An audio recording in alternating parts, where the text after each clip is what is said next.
The Canadian Centre on Substance Use and Addiction states that substance abuse cost the Canadian economy $49 billion in 2020.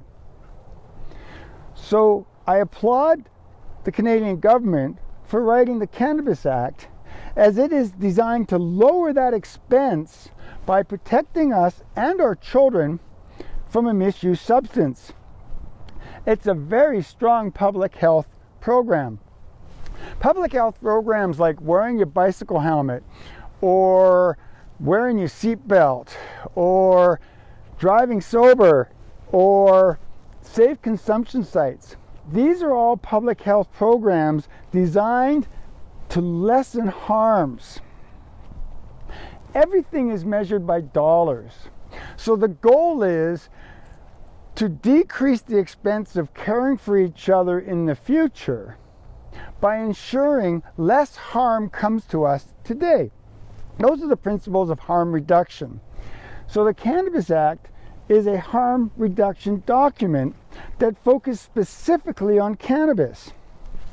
It's a shame that other misuse substances don't follow that prescription too. For example, alcohol, no surprise. 40% of the expense of that $49 billion was attributed to alcohol. In 2020, alcohol cost the economy $19.7 billion. Now, the government had $13 billion of revenue, but that means we still have a $6 billion deficit on alcohol.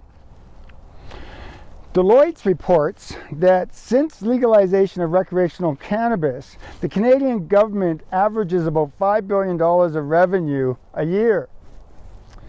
As a misuse substance in 2020, cannabis cost us $2.4 billion. So the Cannabis Act prevents us from provoking a positive image of cannabis, but as a registered nurse, I can't help but ponder how the Canadian economy would benefit if we simply swapped alcohol for cannabis. Now, the Canadian government says that 50% of our health outcomes are attributed to social economic factors.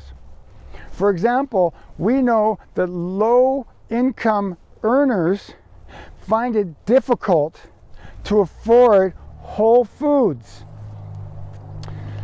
Conveniently made and highly refined processed foods are simply cheaper than raw whole foods. So we live in an economy where it's cheaper and easier for us to buy a prepared meal than to make it for ourselves. What makes this very distressing is that these fast food-focused industries are purposely manipulating the salt, the sugar, and the fat contents of these products to make them more addictive.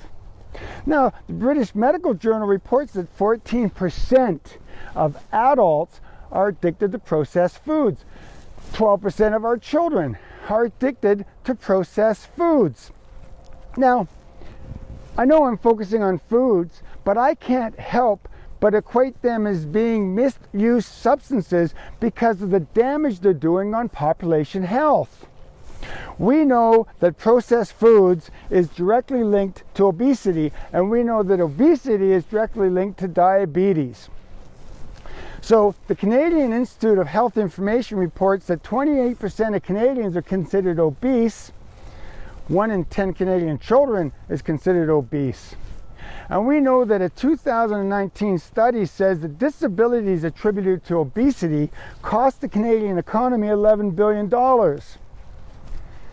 The Public Health Agency of Canada stated that by 2022, diabetes will become a $15 billion expense.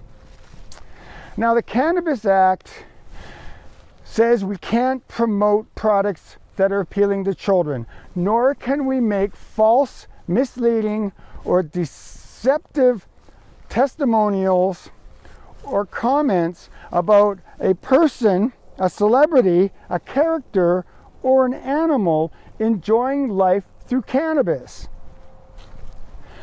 Yet, I can walk down a supermarket aisle and be informed daily how highly refined processed cereals are allowing elite athletes to perform better. I think the Cannabis Act is a very strong public health document.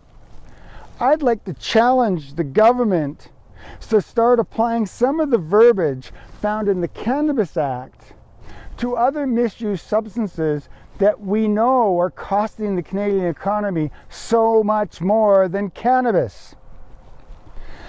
My name is Kirk Nyquist. I am a registered nurse, and I believe cannabis is misunderstood. If you want to learn more about cannabis, go to the Reefer Medness, the podcast webpage, found at reefermed.ca, and learn more about cannabis. You should really check us out.